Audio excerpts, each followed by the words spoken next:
Hey guys, this is Lungaya and welcome back to Kentucky Route Zero. Okay, going right in there. See that rough circle of rocky protrusions near the shore? It's more intricate than it looks. More than 2/3 of it is actually underwater. I haven't seen it myself, but listen to this. It's man-made, and the rocks weren't placed according to their size, so what's visible is a more or less uniformly random selection of the overall shape. It looks like it might be a spiral, all told, or maybe some kind of meditative labyrinth. At the head of it, it's a petrified oak stump that was moved here from above ground, of course, decades ago. That's where the ceremony took place. The Loch Lukes were married here. Many frail-tongued observers said they should just go with Loch or Loch, or split the difference with Look, or even Lick, or really anything else, but it was never going to happen. Met in prison, were in high school sweethearts. Met in I'll do that one. They took a chemistry class together where she challenged him to shoot the moon, learning formula and compounds well enough to answer every test question exactly wrong and achieve a perfect failing grade. Their engagement was welcome news for the family businesses, who had been looking for some opportunity to merge interests. The Locks ran a busy printing press, and the Locks managed a fleet of bicycle couriers. Oh. Or these were the Locks of Lock Large Animal Storage, and the Locks of the Lucky Family Nut Company.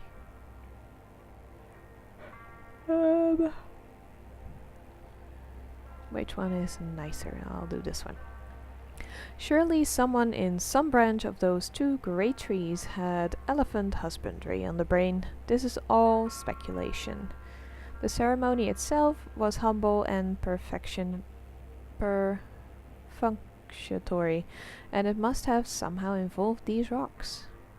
Maybe they walked around them in a spiral, like a symbol of their ever-tightening bond. Probably the rocks marked the boundaries between the two families, Locks on the inner loop and Locks on the outer, or the other way around. No, I'll do this one. And it must have also involved that petrified stump. Neither family is particularly religious, but rumors persist that the officiant wore a robe. Shannon helped me fix up a mushroom stew in the kitchen. Shannon and her friend set out in the dinghy to deliver a package at the telephone exchange. Oh, it's so difficult to choose because I want to see them both, but...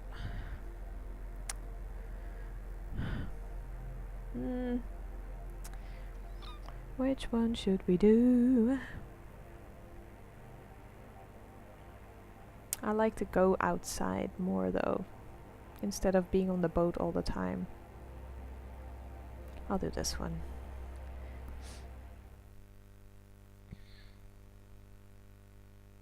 Act 4, Scene 7. Oh god, that went really fast. Echo River and a something. Did not see it. Couldn't read. It's too fast. Thanks again for your help. This is about as far as the tugboat can go. You know, noise and lights disturb the bats. I usually send Will, but I thought you'd like the chance to meet Dashiell. He's the guy who worked at the TV station WEVP. Oh yeah. So you'll pass through the Bat Sanctuary, which is really nice, but by the way, be sure to check out all the plaques and stuff for cool bat facts. Plenty of time. Anyway, the Echo River Central Exchange, or excuse me, Consolidated Auxiliary switch number 30. They changed the name when the power company took over. Anyway, it's just on the other side of the Bat Sanctuary. This package is going to Poppy. She's an operator, the operator. We'll meet you on the other side at Sam and Ida's for our scheduled early breakfast stop. Just follow the river, can't miss it. Oh, I almost forgot. You may or may not be interested. There's this kind of weird memorial sculpture on your way in, just before the Bat Sanctuary. I always recommend people at least stop and take a look at it. It's really sort of, I don't know how to say it. You should check it out. Okay, noted. Okay, bye.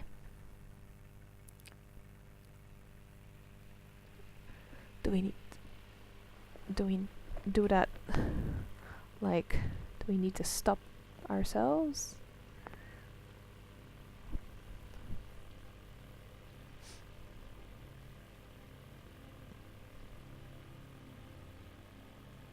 Okay, what is this? I didn't make a boo, did I? Hopefully I did not. What's happening? Hello?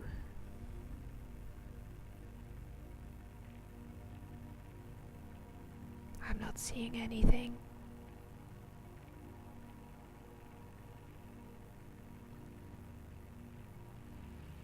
There's nothing happening. Okay, maybe I wasn't close enough.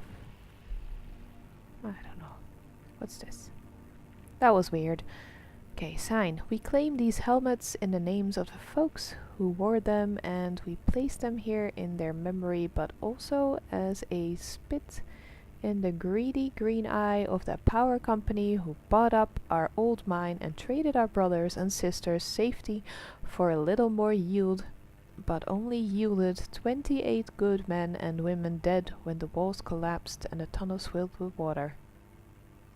Their lungs were black, but now they're washed clean and full of water and swept through hidden tunnels onto some awful cave we never will find, and so we guess the water buried them for us, so let this here be the marker for their grave. And if any son of a bitch from that power company wants to take back these helmets as company property, just you try it and see what will happen. Hey. Eichhorn, that's the mine we met in. Yeah, just thinking that. Where your folks, worked. Looks like it's been here a while. I sure as hell wouldn't mess with it. You think whoever wrote it is still that angry?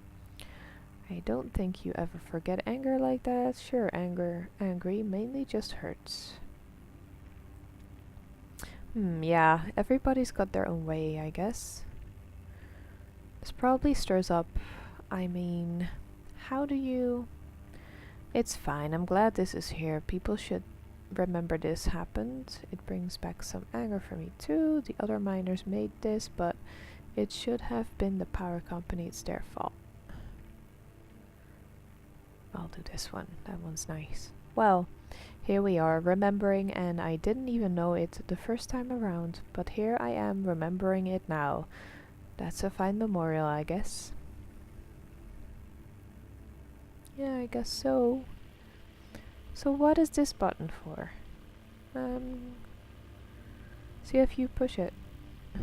Do you then stop or something? I don't know. Never mind. Weird. It just makes the screen black. Are those dead people or are those shiny people? Oh, they're shiny people. Hello. That's cool. What? You're looking at me like I'm crazy. Just sometimes I forget I don't even really know you that well. Are you feeling okay? It's nothing.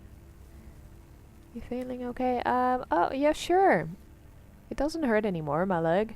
It's just kind of numb. Like it's not there. My shoulder too, actually. That's an old one, though. From an accident. I'm lucky I just had some nerve damage there. It probably should have been a lot worse. You know, those guys from the distillery are just making the best of a bad situation, just like the rest of us. Hey, one of them said to me earlier they could even help me take care of these medical bills for my leg, you know? Get it all together on a plan? Consolidated. What? When did you talk to them about that? Oh, they're around. They're pretty much everywhere you look. On this river, you really haven't noticed? They're probably invisible to all the other people. Anyway, I have a feeling it'll all work out. Even for me? Hey, why not? Seems like we're getting pretty close to finding your cousin, right? And besides that, you're young and smart, plenty of time to bounce back from whatever. Listen, that old truck I've been driving belonged to my boss Ira, Lysette's husband. To be honest, Ira didn't like me very much, but somehow Lys got it into her mind that he would have wanted me to have that truck someday. Maybe to make up for all the yelling he did. Or maybe so his ghost could hold it over me. Just one more thing to feel like I owed him for. Anyway, they got their own trucks at the distillery, and now that the antique shop is closing up, I've got no use for that old truck. I was thinking you could take it. I barely know you, that's very generous, but I don't need a truck. Sure, I could keep an eye on it for you until you get straightened out. I'll do that one. Sure, okay, sounds good. And there come the glowy people again. Hello, glowy people. It's funny. Okay, what is this? Visitors to the Echo River. Long-legged red bat artificial hibernaculum and sanctuary are asked to take extra precautions in order to prevent the introduction of foreign fungal contaminants and the spread of white nose syndrome. Please do not visit the sanctuary during the same day in which you visited any cave known or suspected to host bats infected with white nose syndrome. Please do not leave your vehicle. If you must leave your vehicle, please remove shoes, clothes, jewelry, headwear, and eyeglasses to ensure you do not bring any foreign spores ashore with you. Please do not touch any bats or structures. The long-legged red bat is confused by light. If you are using a lantern or other artificial light source, be aware that it may attract any confused bats. If you are approached by bats, do not panic, relax, stop your vehicle and switch off your light. Never touch a bat. That's where the button is for. It's light. So if I see lights, I need to push it. If I see bats, I have to push it. Let's do that.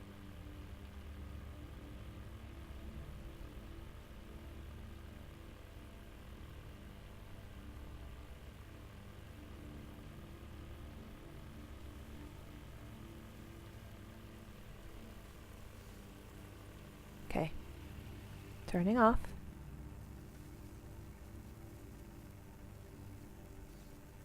How long do I do that? I still hear them. Oh, look. Ever talk with your mouth full? Bats do it all the time.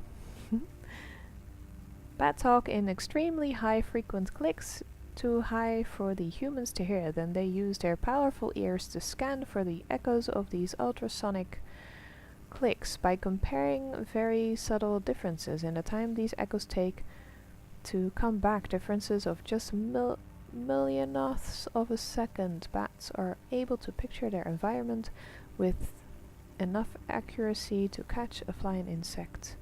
Once a bat has caught an insect in its mouth, it's still flying, and so it still needs to avoid running into anything. So bats keep clicking away even while they munch on a nasty bug snack. It may be poor table manners, but it's crucial for surviving in the dark. I wonder how the other bats know whether one of them is really talking or just chasing a bug. I think when they're actually communicating, it sounds more like singing. Sometimes it's hard to know with people too. I like the one. Oh yeah, like, how about this weather? I guess there are layers to it, right? Sometimes you just need to get the other person to talk to you so you can check their body language or hear what their voice sounds like, find out if they're friendly or angry or drunk. That's funny.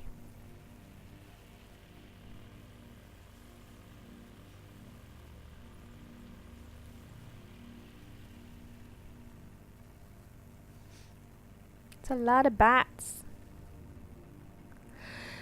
I don't know when to. Damn, it's really dark down here.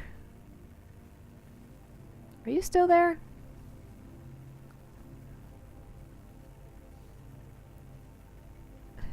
Oh, there you are. I hope that's you. I was thinking about Lysette. I actually think she'd like it down here. She's always liked old things and empty places. I mean, places that are full of weird stuff, but they still feel empty, like the Wax Museum. There's too many bats, man. We have to move.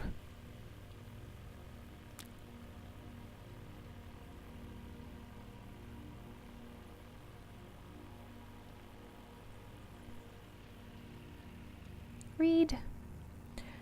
Bat fact. The long-legged red bat's natural diet mostly consists of moths and other small insects that breed along the river.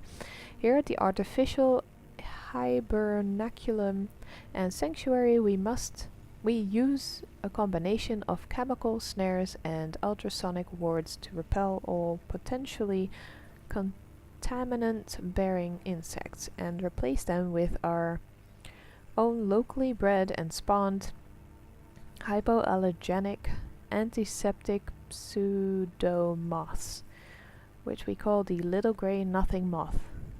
You may be thinking that the other moths and insects the long-legged redbat would have been eating are very much relieved that their natural predator has found another food source. Not so. We've installed netting and highly effective moth traps along the river where the long-legged redback normally hunts to balance their escape from the food chain. But eating moths isn't the only systematic contribution these bats make. They also produce a potent fertilizer in the form of guano that helps plant life thrive along the Echo River to the shore of Lake Teeth. I think it's Leith. In order to minimize the sanctuary impact on subterranean agriculture, we collect that precious guano here at the hibernaculum and manually distribute throughout the caves. It's a full-time job. Sounds like a lot of work. Wonder how the bats would feel about their guano being taken like that. It's all fake except for the bats. They eat fake moths? Yeah, I'm reading. Hypoallergenic antiseptic pseudomoths, the little grey nothing moth. Well, a lot of people ate fake food, right? Food taken apart and then put back together so it looks and tastes like something they remember eating before. Even if they really did. Even if they never really did. Right, it is reassuring to know someone's taking care of everything for these little bats. It kind of bothers me, like they're tricking the bats. Yeah, who's gonna build the people hibernaculum? Maybe we'll build it ourselves. Maybe we already did. Like the folks in the mine, you said they used to buy stuff. Fans, canaries, all those little trinkets. To make it bearable. There's still a lot of stuff down there. It feels cluttered, but human. I just mean all people need is enough to pretend we're home, and we can make it anywhere. Sure, people can, but what about bats? You get kind of philosophical when you're drinking. Did anyone ever tell you that?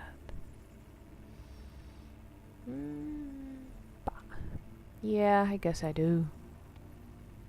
Nah, this is nothing. I used to have this drinking buddy who would get loaded and tell the weirdest damn riddles like, which is more musical, a truck passing by a factory or a truck passing by a music school? Huh. Count your blessings. Okay.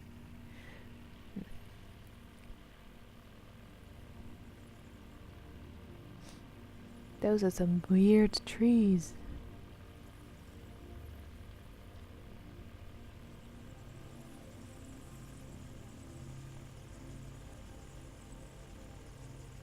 Maybe I need to do this.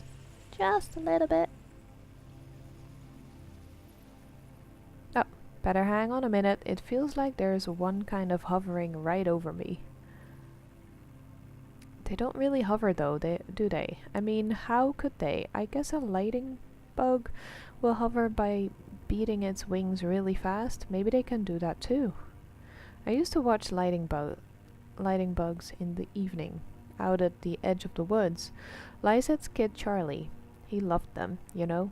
He ended up going to college and studying astronomy. And I like to think he got his love for stars from those nights watching bugs. Anyway, me and Charlie, sometimes we'd try to see one of them up close. You lay in the grass and you have to be totally still for a while, like one of those wax sculptures. Don't even breathe, like this. Oh, you can't see me. I was doing the watching lightning bugs in the grass face.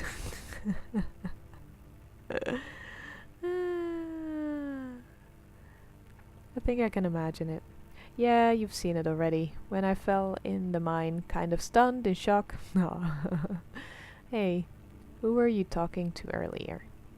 When we met, in the mine, you were on the phone with someone. I forgot about that. My ex. I don't know. Just choose. We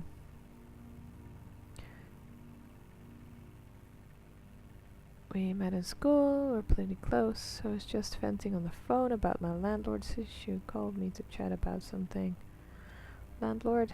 She didn't really have time for it, busy doing other things. She was very patient, but I could tell she had no idea what I was talking about.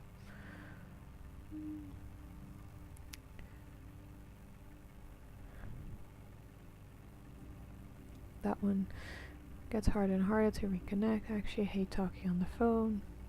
That one. Yeah, I know that's true. Oh, I need some Coke.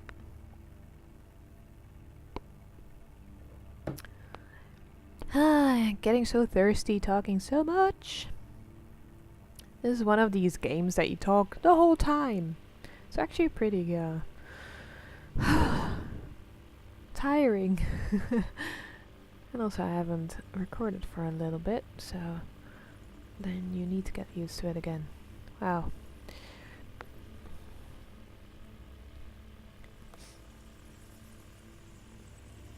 There we go. White nose syndrome is still largely a mystery. We suspect that the white fungal growth, which appears on bats' faces and wings, irritates and confuses them, causing them to awaken early from hibernation and venture outside, depleting stored energy they need to survive through winter. But biologists are now nowhere near curing the disease. It spreads quickly, and it is highly fatal. In this way, white nose syndrome has drawn some comparisons to colony collapse disorder as suffered by bees. White nose syndrome and colony collapse syndrome are sudden, violent, and mysterious, while honeybees and the long-legged red bat be two more lost species, wiped out in a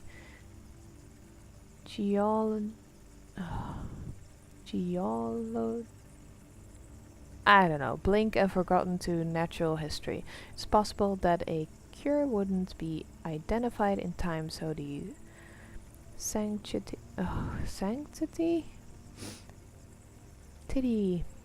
of this artificial hibernaculum is our best hope of preserving them. As you leave the Echo River, long-legged red bat, hibernaculum, and sanctuary, please make sure your vehicle and clothing are free from hitchhikers. Oh, okay. Let's do this. So it's not as crowded with the bats. Lysit's sick. I mean, she's old. We're both old. Hell, you're about the youngest person I know right now. Oh, and a kid. Maybe that dog. By a people calendar. But in dork years, I think he has us all beat. So, I'm old too, sure. And I forget stuff all the time. Especially if I had a few and my brain is swimming. But, I mean, it's all going away. She's losing words you'd never think you'd lose. Not just like the street she grew up on, but the names of colors and types of furniture, or I mean even the word furniture. She'd say we've still got a few nice pieces in the, what's that I call the shed? Where we put the bigger pieces, the beds and couches, and I'd say, "Aw, Lies, why do you keep teasing me about that time I fell asleep in the furniture shed, when it's so damned comfortable in there?" I tried to help her keep some dignity, you know. That's all I had to offer. At the end, she has a sister in Nashville who'll take good care of her. And now that I'm not around the shop all the time, what was that old guy's name? Used to make deliveries for the shop. He smells like leather. Ira was always yelling at him. Too drunk to work on the one day he could have been in the right place, the right time. She means a lot to you. Are you worried about losing her? You feel pretty badly about that accident. Do you think she blames you? I'll do this one. You know, it's inevitable. At this age, people are going all the time. Friends, family, everyone. It's natural. I don't wish she'd live forever. Just that she keeps some dignity as she goes. I think that's the best we can wish for anyone we care about. Okay, I think the bats are clearing out. You think? I don't hear them anymore. That's good.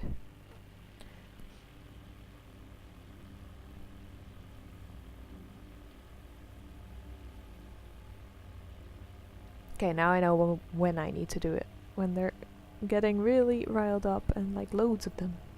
But I think we're leaving.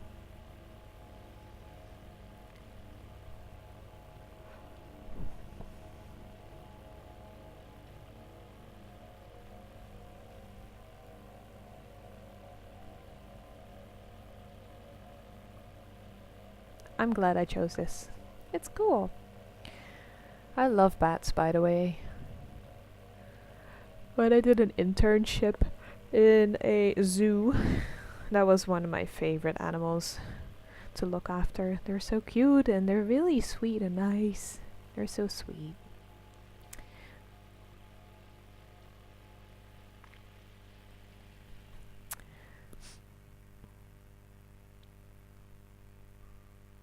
Okay. Nothing else. Just talking. Careful up there. Can't drive your new truck if you slip and break your legs. Be careful, you too. Try not to make any more bad deals while I'm gone. Just don't fall asleep. I'll do this one. Haha. I'd just be floating along down here. I just mean keep your eyes open and don't look back. Okay. Now I have to choose again, don't I? Which one should I choose? That one. We've seen the bats. Okay. Softly. Could be bypassed with another capacitator and 100 nanofarads to reduce noise. Jeez. What are you working on? If your recruit's too noisy, you should tie those floating pins. Circuits. Circuits! That's a pretty good idea. They're probably picking up all kinds of radio frequencies. Daniel Morse, pleased to meet you. We don't install these type of phone for customers anymore, but there are quite a few of them still in circulation. Anyway, the new system doesn't source any current source enough current to ring these old bells, so I'm trying to come up with a workaround. Maybe a little box the customer could attach right before the wall jack. I'm a bit of a circuit geek, so you do still work here on the tugboat? They weren't totally sure. I'll do that one. I bet. I mean, you seem very comfortable with the electronics. Is this your first time down here? Yeah, I can tell. Your eyes can't quite adjust to the light. It takes some practice. Believe it or not, I've been coming here since I was a kid, for one reason or the next. Back then, this place was a train station. It's true. They had bats then too, but they were considered a nuisance. What did you come here for as a kid? A train station, what happened to it? Well, the river shifted and this place slowly filled with water, carrying the trains away with the current. It does that, the river, and I don't begrudge it. It's a good reminder that everything we have is borrowed, even trains. Eventually, someone at the Bureau of Reclaimed Spaces heard this place was still empty, so they moved the phone company in here. I returned here as a young lineman, a skill I picked up in wartime, running telephone wires behind enemy lines. We used trees instead of poles. I miss that, actually. They were easier to climb. It's just as well. I'm in no shape to be climbing anything these days. The closest I get is patching up the wiring in Crystal Room for the WEVP folks. WEVP is a TV station, right? Kate says you're the only one who can tell me where it is. Crystal Room. Do you ever know a girl named Weaver? Ooh, choices. I want to know the first one and the second one. Last one I don't really care that much.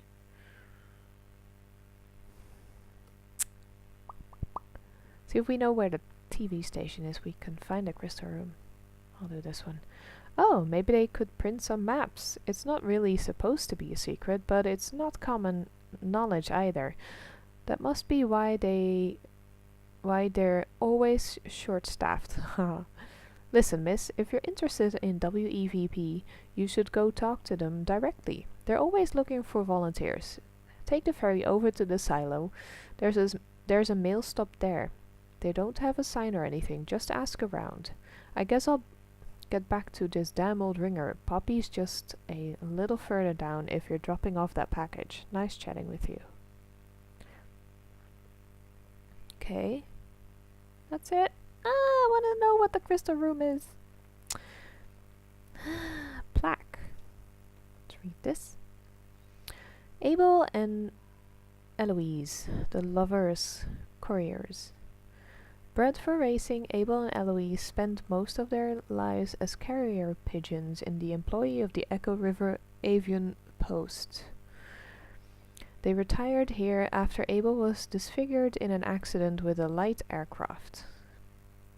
But old habits were hard to die. Abel and Eloise would pick up scraps of paper from the ground, the trash, even pull them out of pockets, and deliver them to other people nearby, to the delight or embarrassment. Word spread, and travelers passing through this tunnel began to come prepared with love letters, poems, and other written desires to pass along directly through these pigeons. After a hard day's work, Abel and Eloise would always be found nestled closely together in a disused newspaper stand set aside for their habitation, and that's where we left them. That's so cute! And there they are! As statues. That's so cute. Aww. Okay. So, do I need to go here? Oh yeah, there's Poppy. Okay.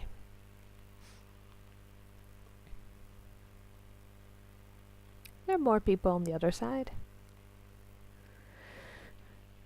Just headed right over there by the lamp, sweetie. Thanks. Okay. Actually, just a minute. Who does that parcel Who does that parcel claim to be from? Reading label. We'll do this one. Laszlo Electronics. Oh, must be my new patch cables, and not a minute too soon. This one here is hanging on by a fiber. So, who are you? Do you work for the post office or the tugboat? I only ask because I haven't seen you before. Was that you I heard chatting down the hall? I'm just doing Kat a favor, dropping off this package. Kat? I love Kat. Or Kate? Kate, I love Kate. She helped deliver both my nieces, one in a hospital and one at the base of a mossy, moonlit oak. It was beautiful. I love Kate. I like Loretta's granddaughter used... What? I think Loretta's granddaughter used her too. Oh, Loretta used to work here, actually. I think quite a few of our former operators have relied at some time on Kate's services.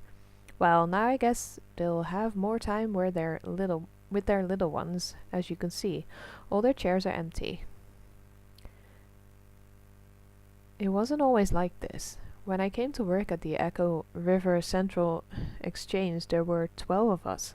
Loretta, Edna, Meg, Kara, Mary, Louise, Liz, Hester, Angie, Wilma, Connie.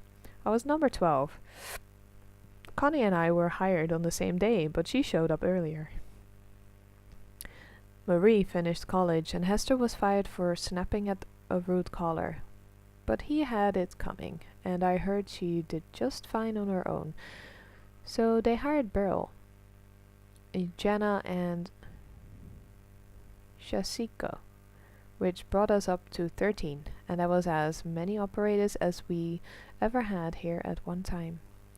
The power company came along, buying up all the lines, and one day they took the exchange as a throw-in, like was nothing. Nothing! And they started phasing us out.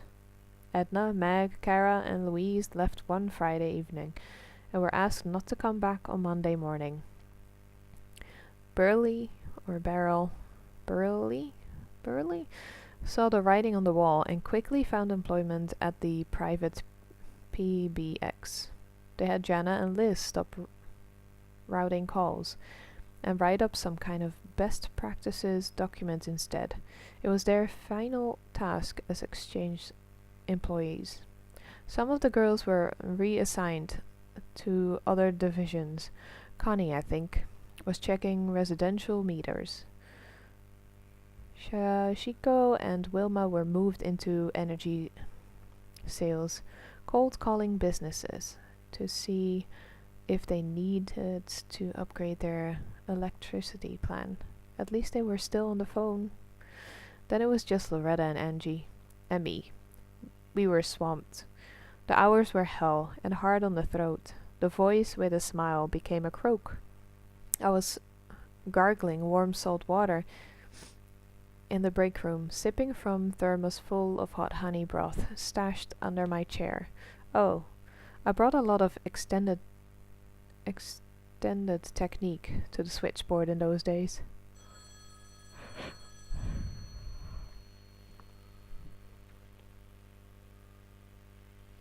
Sounded pretty good to me. Yeah, I'm impressed. Hey, he's got the voltage too high. He'll burn out the relay. Yeah. So where was I? Hot honey broth and warm salt water. Standard switchboard technique. It was just a red energy switchboard. It was all about timing your breath. Some girls got lightheaded doing too many calls in a row. With the upbeat dynamic inflection they made us use to keep everything intelligible. It was very physical. So after a few months, it was just me. A new automation strategy was announced, and this place was rechristened Consolidated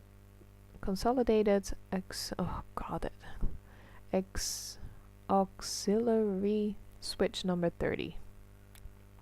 Are you lonely? If it's automated, what do you do here?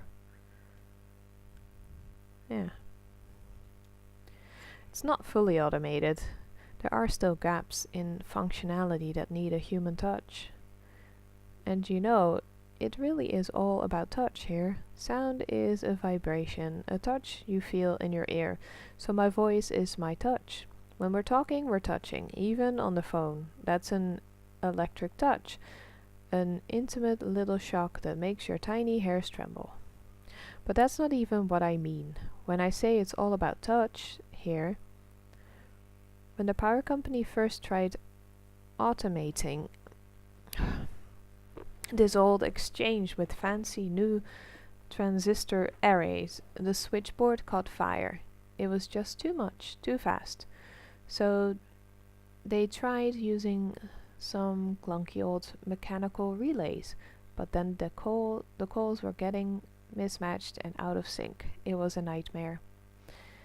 Their technicians determined that the phone system down here had been designed ad hoc over decades around psychic tempo with its human operators, so sort of replacing the whole thing, not to mention all the wiring. They'd have to work out the exact timing of every little human gesture that goes into routing a phone call. And that, officially, is my role here. I run the switchboard for the whole exchange. Once the work of 12, I'd like to remind you, they have some kind of machine somewhere that tracks how long it takes me to do each little thing. The caller never hears my voice now. They dial. My little indicator lights switch on and I make the connection. Do you miss talking to callers? Interesting. What's the machine like? I like this one. Oh, it's funny. Never actually seen it. They told me just to carry on patching while it collects and collates in the background until it's ready to take over. Huh. There's a dark thought. What if there is no cheap machine that's going to replace me? What if it's cheaper just to keep me here, filling in for the rhythm of the operators? What if I'm the cheap machine? Why don't you just quit? In this economy? No, you're probably right. Working in silence for peanut shells, waiting to be replaced by a robot, it doesn't sound very dignified, does it? The reality is that I've been working here for my whole adult life. I came here as a girl, and I'll leave as a middle-aged woman. I don't know if I'm ready to be here yet. Oh, the parcel? Right over there by the lamp is fine. Thanks for dropping that off. Take care. Think of me when you dial 0. Okay. Oh.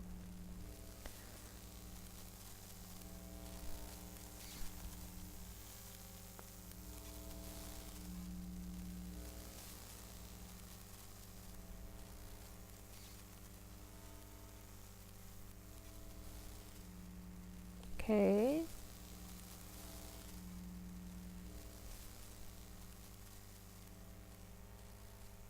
Interesting. And very confusing.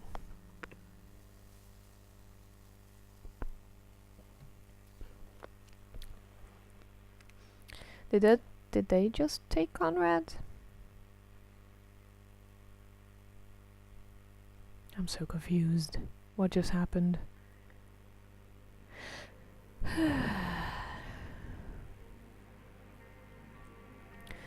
She returned on the dinghy alone. She had a strong and sudden urge to shut the motor off and let the current take her, but she couldn't work out where that impulse came from, so she did her best to resist it. What the fuck? Huh? I'm so confused. Okay, we'll end it here. And we're gonna go and have another confused look at the game next time. So guys, thank you for watching. Hope you enjoyed. Leave a like if you did. And subscribe. And I'll see you guys on the next one. Bye!